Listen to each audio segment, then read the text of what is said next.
IPL spot பிக்சிங்கை தொடர்ந்து விளையாட்டில் லஞ்ச ஊழலை தடுப்பது குறித்து மாநில அமைச்சர்கள் அதிகாரிகளுடன் மத்திய விளையாட்டுத்துறை அமைச்சர் ஜிதேந்திர சிங் ஆலோசனை நடத்தினார்.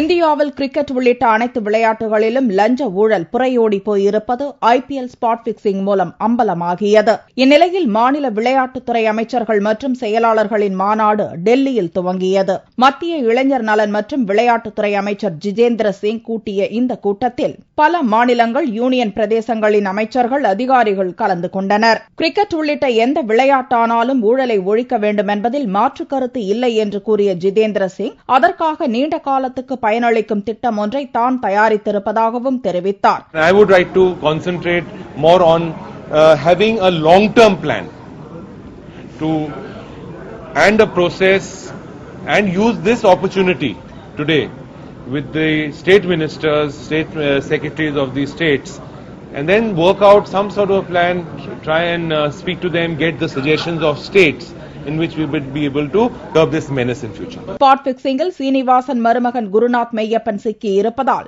தார்மீக அடிப்படையில் கிரிக்கெட் வாரிய தலைவர் பதவியிலிருந்து அவர் பதவி விலக வேண்டும் என்று வலியுறுத்துவீர்களா என்ற கேள்விக்கு பதிலளித்த ஜிதேந்திர சிங் அது பற்றி சீனிவாசன் தான் யோசிக்க வேண்டும் என்றார். கிரிக்கெட் வாரிய தலைவர் பதவியிலிருந்து சீனிவாசன் ராஜினாமா செய்ய வேண்டும் என பல தரப்பிலிருந்து கோரிக்கைகள் வந்துள்ள நிலையில் தான் ராஜினாமா செய்ய மாட்டேன் என்று அவர் திட்டவட்டமாக கூறியதாக அவருக்கு நெருக்கமான வட்டாரங்கள் தெரிவித்தன.